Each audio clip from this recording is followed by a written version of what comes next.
Hello everyone, this is Mini Ninja speaking. Back to the channel in this case after a bit of a illness for actually quite a few weeks. Let's take a look at two different bootlegs, starting off here with the Super Saiyan 4 Goku, which we have here on the left here. Although we will be getting to Vegeta in a short bit, it's worth noting that, for reasons I suspect, these are actually both made by Legend Creation.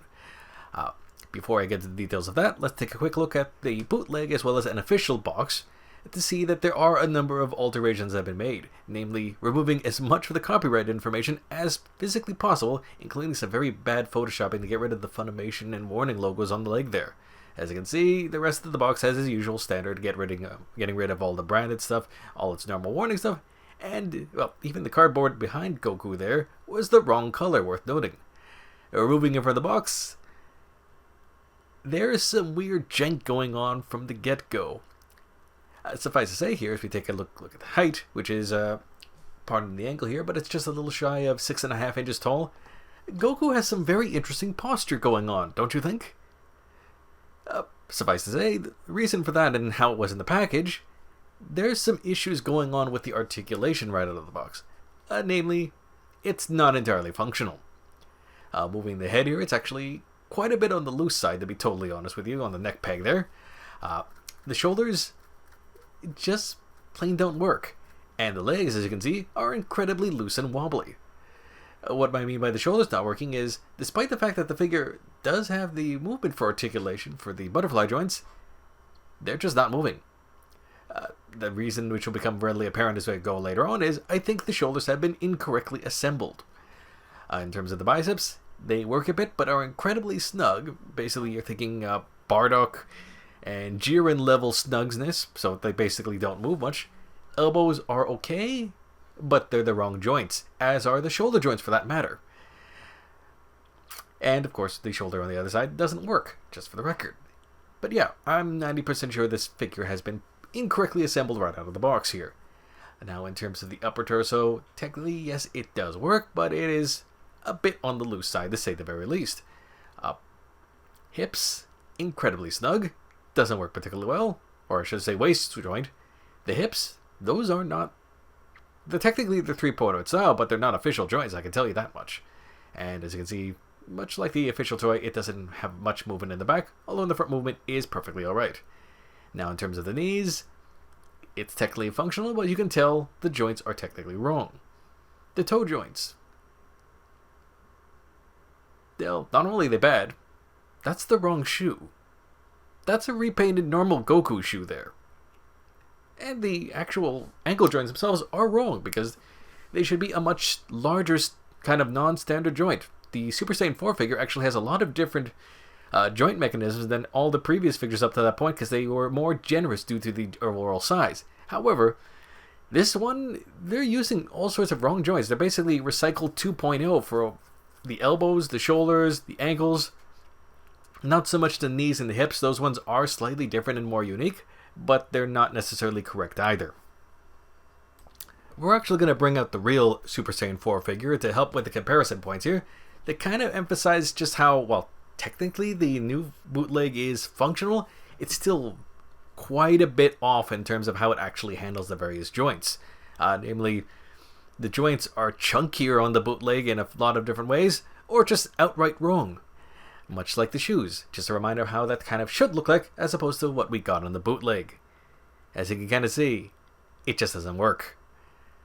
In terms of the arms, just a brief reminder, the elbows are completely different in terms of how they handle it, because the real Super Saiyan 4 figure uses a lot of unique articulation, which is just absolutely missing on the bootleg one.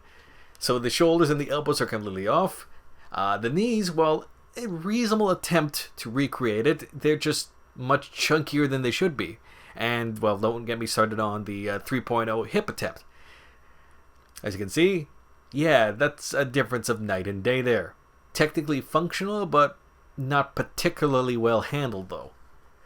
Moving on to the accessories in this case, as you can see, it does technically come with the right amount of them, just not the right accessories whatsoever in certain cases. Namely, as we take a look at the faces here, you can kind of see there's definitely a drop in quality, especially the eye decals are just a little off, to be very generous on the matter. Also, the skin tone is slightly off. It's a more of a jaundiced one on the bootleg one, while the actual official one has a bit more of a pink/rosy overall finish to it. Which, I'll admit, the more jaundiced one kind of matches with older Goku figures, but it's just not accurate in this case. And, well, let's just say the paint in the mouths and such aren't necessarily great all around. Now, how do the bootleg faces fit on the bootleg head? This one I'd have to actually surprise to say just about as real as it does with the real one. Namely, I don't know if it's just mine, or at least I will actually confirm that I've heard the same complaint with a number of different ones. It's just there's something about the bangs and the faceplates, even on the original figure, they just don't fit particularly well. And in that respect, the bootleg is about the same quality. And namely, the faces do come off rather easily, the bangs are a bit loose on there, and overall, it's just, that would be what otherwise on the real one is a relatively decently design thing, not counting the ankles. The ankles on the real figure are garbage, just to tell you outright. The faces are definitely a bit of an issue. As you can see, technically the bootleg faces and the real faces are somewhat interchangeable because at least the bootleg ones are handled well enough. I would still consider not using that unless you absolutely lost a face, because it's definitely a bit of a lossy quality. In terms of how the wrist joints go on, or the new hands go on the wrist joints, technically things can be swapped in and out without too much issue, but it's just between all the flashing and the poor paint and casting job, the bootleg hands are just not particularly handled very well. In terms of the effect pieces, they're just absolutely wrong. That's the wrong Kamehameha effect to include with this figure. The real one with the Super Saiyan 4 figure is a completely different and unique piece on there.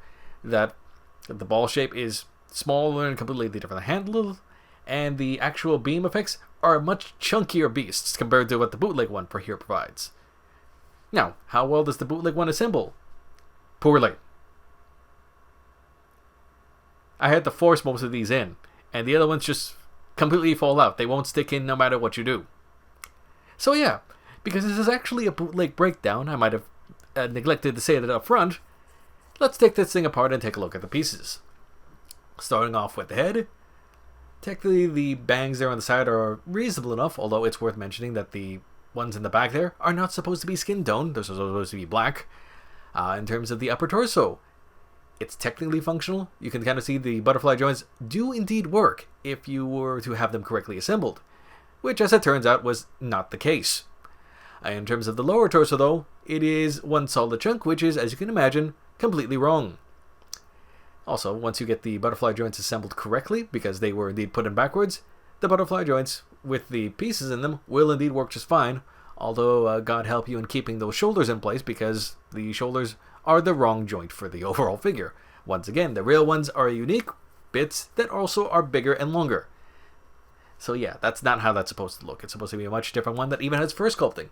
So they actually had to modify the shoulders in order to make this particular bootleg work. I forgot to mention, the shoulders are actually smaller on the bootleg than they are on the real deal.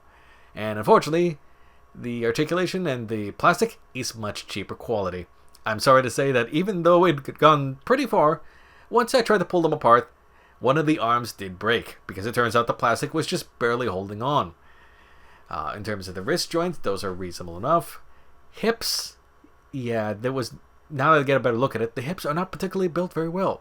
On top of just being poorly recreated versions of it that fall apart, when you actually have the attempts to put them back together, they'll just keep falling apart, and frankly, they don't actually fit in that waist or those hips very well. It's a tad too small, I'm afraid. Now, in terms of the legs themselves, they're serviceable, but the knee joints are completely wrong.